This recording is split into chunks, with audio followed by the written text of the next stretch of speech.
Let's take a look at a simple, low-cost tension lock uncoupler. First of all, let us look at what tension lock couplings actually are. Of the many different types of couplings for model railways, the tension lock is by far the most common type. Tension lock couplings are standard on ready-to-roll rolling stock by companies such as Hornby and Bachmann. The earlier forms, such as the one shown upper right, have generally been superseded by smaller versions attached by NEM pockets, which are shown lower right. Tension lock couplings operate by hooks engaging with each other as they come into contact. To release the couplings, the hooks must be raised and the rolling stock pulled apart.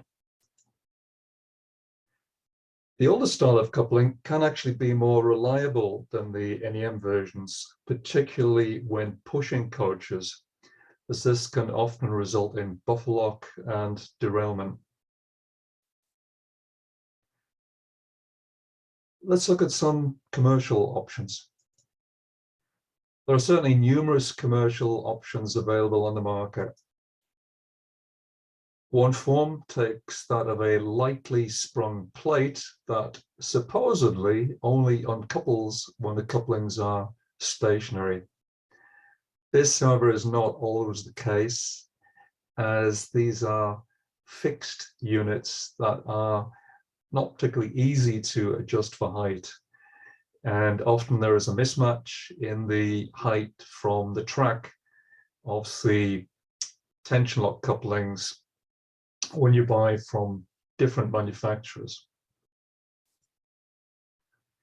Another version operates by the plate being actually raised either manually or by a solenoid point motor. Raising manually means that you have to lean over the layout and flick what is often a small switch. If you use a solenoid point, then you have the problem of a somewhat violent action.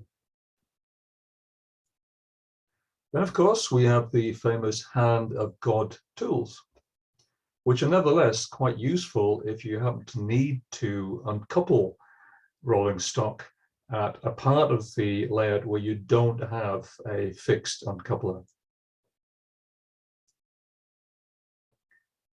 Let's look at a servo operated uncoupler. Using a servo to operate an uncoupling plate has a number of advantages. It's particularly important to be able to set the raised height of the plate with precision to unlock the couplings without derailing the rolling stock. This is not generally possible with the commercial offerings, and as I mentioned, the height above the track of the hooks is not necessarily identical across the rolling stock. By being able to set the raised height of the plate, you can set a suitable compromise position.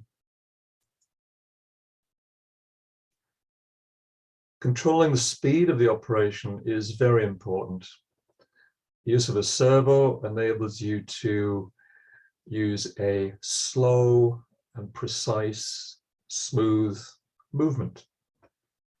Unlike the use of a standard point motor on some commercial units, which will result in quite a violent jerk.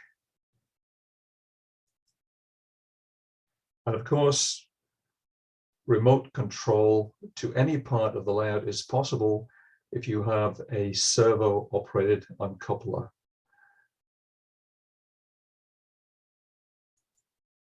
I'm sure you've all been thinking about this time, well, this can easily be achieved by PMP kit number 18, easy points. Let's see how we can achieve this.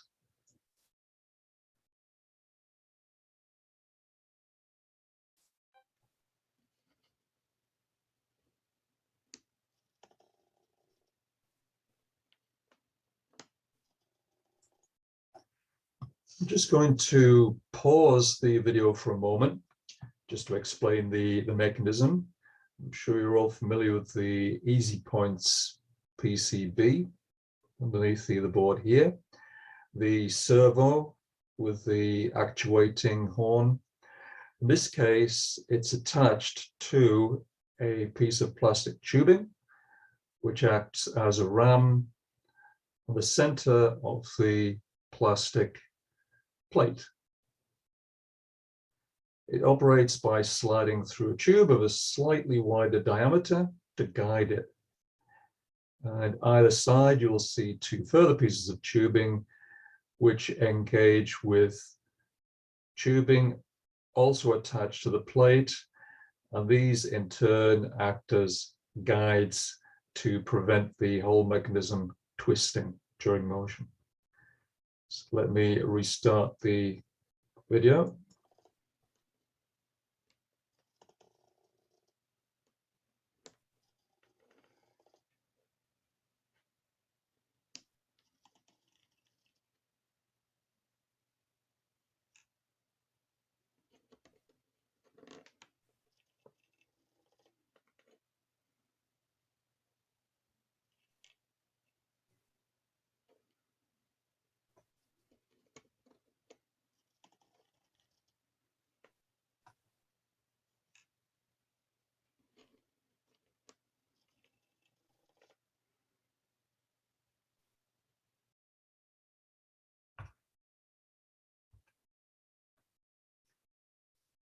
In the days of steam, it was quite a common sight to see locomotives being changed on long distance trains at major stations.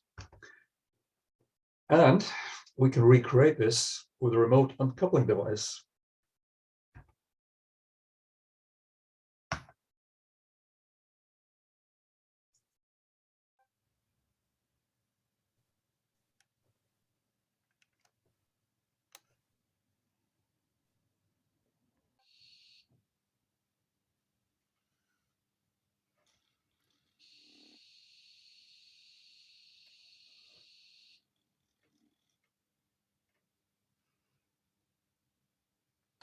The train arriving at platform 5 is the 5:10 Pullman service.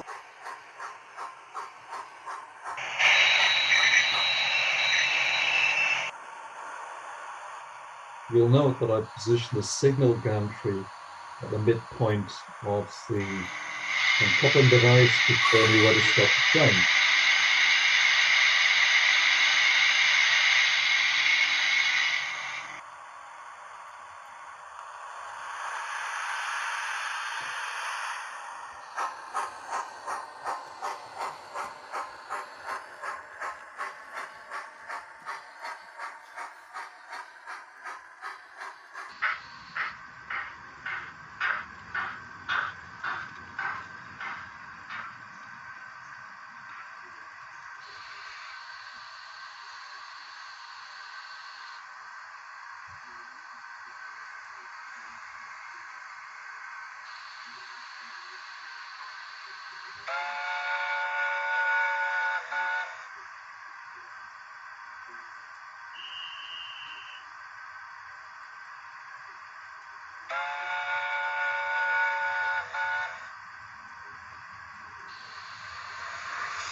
Well, there's a fair bit of slipping there right at the end. And just like the real thing, Pullman coaches are quite heavy.